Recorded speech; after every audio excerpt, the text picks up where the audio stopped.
Yes, you too can have a body like mine, if you're not careful. Pathetic, isn't it?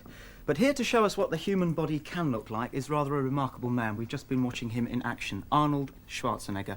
Arnold is probably the most successful bodybuilder of all time. He's won the Mr. Universe competition 5 times and the Mr. Olympia competition, which is the American version, a staggering 6 times.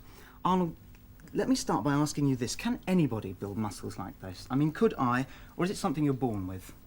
No, I think anybody could build muscles like that, but it's not to the interest of anybody. I mean, a lot of people go into weight training and just want to do it for fitness or for health and for other reasons like that.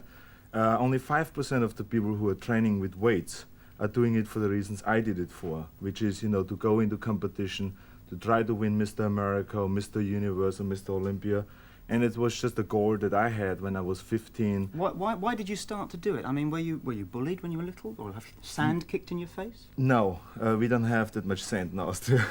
But I tell you, I just got into it because it really felt great doing weight training. I did it for soccer, you know, and like a lot of soccer players do weight training to strengthen their legs. And I think I fell in love with the weight training, or with the feeling of being strong and being big and all that. And I wanted to win Mr. Universe, and it was a dream that I had when I was 15 years old. And it's a dream that a lot of kids have, and that's what the film Pumping Iron is about a dream that kids have, and they make it come true in a film. You know, you can see that, and that's what I did. Well, although it's a dream that would never come true in my case, supposing I wanted to put a bit of muscle on, we've got a set of weights here in the studio. Yeah. Perhaps you could show us some basic exercises that would just start you off on the right track. Yes, first of all, I have to compliment you for your physical development, because you really look very athletic and good, so don't put yourself down. You're just saying Okay.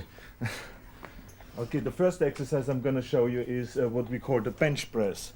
It is a basic exercise that every beginner should do, no matter what sport you're in. You let it down the weight to the chest and you press it up. Which muscles does that That build develops the chest muscles, the pectoral muscles. The pectorals. Yeah. Okay, you do around 10 repetitions with a light weight, just to warm up. And you Okay. do it then 5 times. Can I have a go? Yeah, sure. Try it.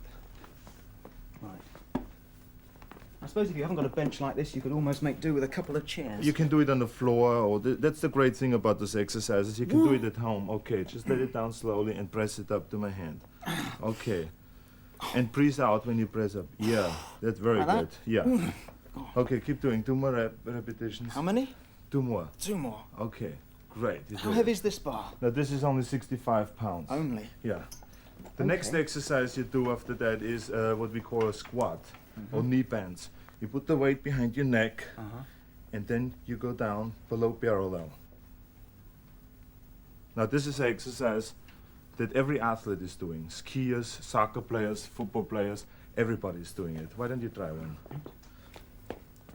Okay. Hold on this side. Yeah, very I suppose you really need someone to help you, don't you? If No, you're you gonna do- really don't. I mean, you get into the habit of helping yourself. But it's better training with a training partner. Okay, come slowly up. Yeah. And slowly down I again. couldn't come up quickly if I tried. Okay. There we are. Okay, Will that good, do me on very that one? good. Yeah. And what about the little dumbbells down here? Is there a simple exercise we can do with that? Yeah. Because I should imagine that they're not too expensive, so perhaps if you're thinking of starting, Right. you might be able to invest in a Okay, set the of those. dumbbells are very good for arm development, for, let's say, the biceps, okay? You start around your thigh area, and then you move them up slowly to your shoulders, and down again, up. And always very slow, and concentrate on the muscle you're training. It's a very simple exercise that everybody can do right from the beginning. Why don't you try to do one? When you go in for a bodybuilding competition, what are the judges looking for? What they're looking for: proportion, symmetry, the size of the muscles, you know, how you can pose and present the muscles to the judges. Okay, why don't you do it the way I did it? You start turning it. You start right on the thighs, and then you turn it up, because the biceps has 2 jobs to do. One is to lift up the forearm, and the other one is to turn the wrist. So that's what we do for movement. Yeah? Okay, very good, yeah. Okay, well, we've got some... You're already pumped up. I can't believe that. This man is growing We've had a fast. good look at me doing it. Now we've got a little piece of film of some of your friends in action. Perhaps you'd like to take a look at this Yeah. and tell us just what they're doing and exactly what the exercises that they're doing is going to help. Here it comes. Okay, fine.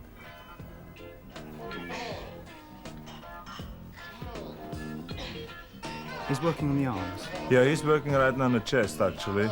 And this is what you see right now. It's just training that is done before competition, which is a very strenuous type of training that we go through.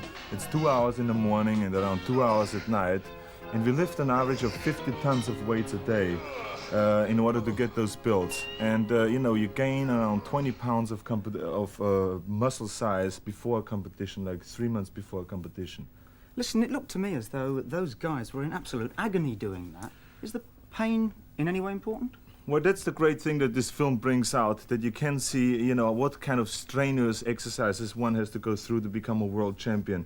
And that, I think, you know, separates the ones who just do it for a hobby or for health and fitness, and the ones who really do it for a profession and want to be the world champion. I mean, that's where the difference is. You have to break through this pain barrier, otherwise you will never get there. Arnold, well, thank you very much indeed for coming in and giving us a few tips. I gather that you've not only broken through the pain barrier very successfully, you've broken into film. So, on Yes. behalf of everyone here, can I wish you all the very, very best of success?